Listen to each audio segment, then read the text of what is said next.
সারা রাত বাইরে কাটায়, সারা রাত বাইরে থাকে, সারা রাত পার্টি করে।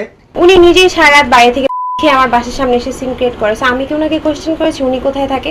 এই যে আপনারা আমাদের হেল্পিং হ্যান্ডের কাছ থেকে শুনলেন, বাসায় মেয়ে নিয়ে এসে।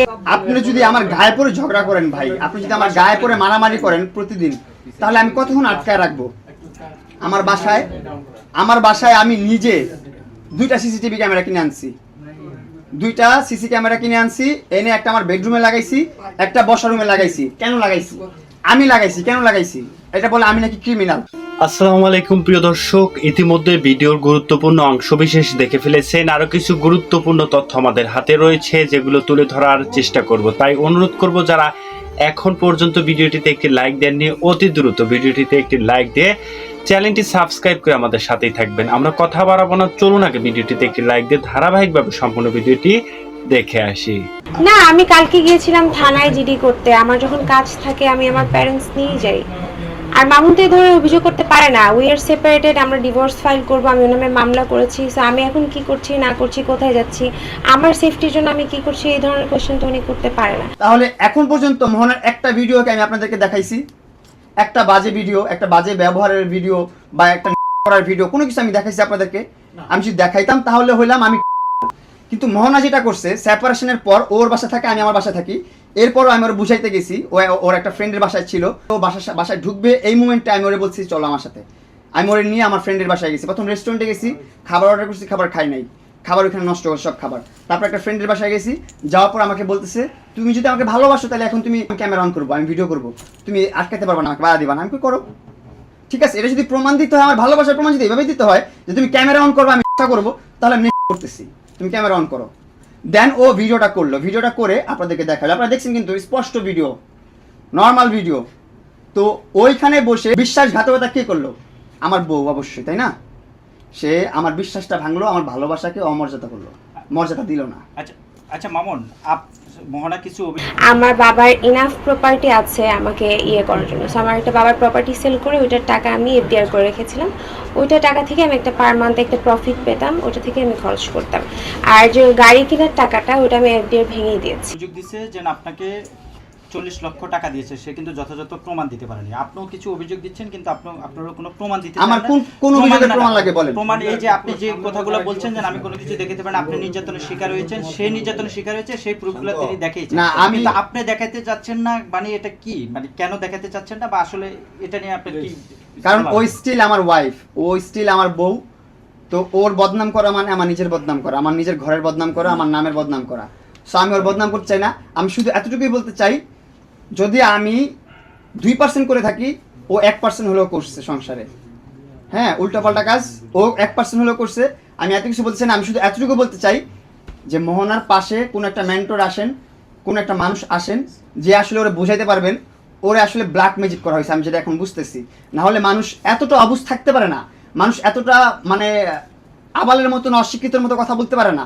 ও ইনাফ এডুকেটেড, ইনাফ, ও কোনো ধরনের প্রুফ দিতে পারতেছে না আপনাদেরকে, তারপরেও ও কন্টিনিউয়াসলি আমাকে এলিগেশন দিচ্ছে। তার মানে কি?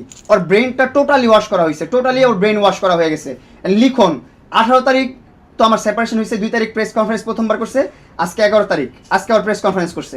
আমি জানি না 2 দিন পর পর আর কি হইতেছে। 2 দিন পর পর এই আপনাদেরকে কিন্তু বলছে যে আমি কাবিন ব্যবসা করব না, আমি মামলা ব্যবসা করব না, আমি আরো কত কিছু আছে না, ভিউ ব্যবসা করব না, এগুলো বলছেন আপনাদেরকে। কিন্তু কি এগুলোই করতেছে শেষ পর্যন্ত।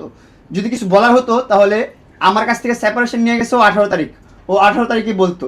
18 তারিখ কেন বলে নাই? 18 তারিখের জায়গায় 19 তারিখ বলতো, 20 তারিখ বলতো, কেন বলে নাই? ও বলছে ওর বাবা অসুস্থ, ওর বাবা মরণবেদীর রোগে আক্রান্ত, ওর বাবা মরে যাবে, ওর যেতে হবে ময়মনসিংহ ইমিডিয়েটলি, এখন সেপারেশন লাগবেই। সেপারেশন নিয়ে তারপর ও ময়মনসিংহ যাবে। কিন্তু সেপারেশন নেওয়ার পর এখন পর্যন্ত ও ময়মনসিংহ যায় নাই, ও ময়মনসিংহ যায় নাই, ওর বাবার কাছে যায় নাই, এবং ওর বাবা ওর বাসায় আসছে। ওই মরণবেদী মানুষ বাসায় চলে আসছে হেঁটে। বুঝছেন কিভাবে গেম সাজায়, কিভাবে গেম খেলে। আমার ওয়াইফের কাছ থেকে আমি কখনো এগুলো আশা করিনি। আসলে ওর মধ্যে আমি একটা ভালো সোল, গুড সোল দিক করে ভালোবাসছি, কিন্তু ওর মধ্যে মনুষ্যত্বটা নাই, ওর মধ্যে মনুষ্যত্ব নাই, ওর মধ্যে কোন প্রকার মনুষ্যত্ব আমি দেখতেছি না কোনোভাবে। একটা হাজবেন্ড, এখনো স্টিল আমি ওর হাজবেন্ড, এখনো আমাদের ডিভোর্স হয় নাই, তালাক হয় নাই, ও সেপারেটেড, ও ওর মতো আছে। একটা মানুষ কতটা অমানুষ হইলে নিজের বাসায় থাকে না, আমাকে ব্লক করে রাখছে সব জায়গা থেকে, আমাকে ইচ্ছে হলে আনব্লক তো করে না, ও তো ফোন দিতে পারে, আমি তোর ব্লক করি না, ও ফোন দিতে পারে, ফোন দিয়ে গালাগালি করে আবার ফোন কেটে দেয়, আমি আর কল ব্যাক করতে পারি না। আমি যদি আননোন কোনো নাম্বার দিয়ে কলও করি, সেই নাম্বারটা কল রিসিভ করার সাথে সাথে আমার কলটা শুনতে পারার সাথে সাথে কলটা কেটে দেয়। মোহনা সব বাদ দাও, এই কাদা ছড়াছড়ি বাদ দাও, এই শত্রুদের সাথে হাত মিলায়া ওদেরকে প্লাস পয়েন্ট না দিয়ে ওদেরকে মানে কি বলে ওদের সফলতার একদম উচ্চ পর্যায়ে কিন্তু ওরা চলে গেছে অলরেডি। ওদের ঈদ মুবারক। এই দেখেন লালা, এই বেটি নিয়ে কি বলবো, আমার বলার কোনো ভাষা নেই, আমার মুখে কোনো ভাষাই নেই আমি মহিলাকে নিয়ে কিছু বলার। 2 বছর হয়ে গেছে, তার সাথে আমার কোনো সম্পর্ক নাই। সে এসে এখন আমার ওয়াইফের সাথে, ওয়াইফকে ব্রেন ওয়াশ করে ওয়াইফকে দিয়ে আমার বিরুদ্ধে ষড়যন্ত্র করতেছে। আপনারা তো প্রমাণ, আপনারা সবাই দেখতেছেন। আমি আমার মতন করে কিন্তু এই বাসাটা কিন্তু মোহনার আমি নেই, এই বাসাটা আমি আলাদা নিছি। এটা আমার আলাদা বাসা, মোহন আলাদা বাসায় থাকে। এই বাসায় আমি থাকি, মোহনা মনে থাকে। আমি মোহনাকে এখনো বলতেছি যে মোহনা ঠিক আছে, তোমার বাসায় আমার বাসার সাথে অ্যাটাচ করা লাগবে না, আমার বাসার কোনো খরচ তোমার চালানো লাগবে না, তোমার বাসার খরচ তুমি দেখো, আমার বাসার খরচ আমি দেখতেছি। আমরা সম্পর্কে যেভাবে ছিলাম, রিলেশনের সময় যেরকম ছিলাম, তুমি আমার বাসায় এসে স্টে করতা, তুমি আমার বাসায় এসে স্টে করো, আমার বাসায় থাকো, আবার তোমার বাসায় যাও। আমি এখনো আমার পজিটিভ ওয়েতেই আছি, আমি আমার এখনো ভালোবাসা ধরেই রাখতে চাই।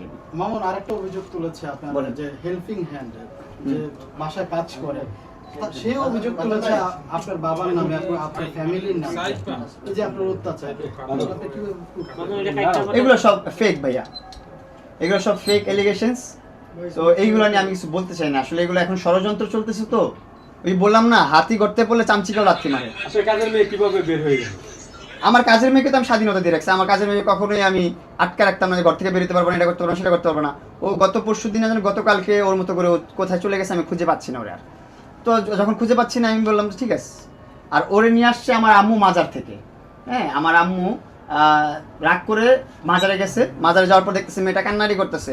পরে আমার মাকে মা ডাকছে। আমার মা তো সর মানুষ, যখন আমার মারে মা ডাকছে, তখন আমার মা কি করছে, মায়া কান্না দেখে মায়া পরে মেয়েটাকে নিয়ে আসছে বাসায় এনে রাখছে, পালছে।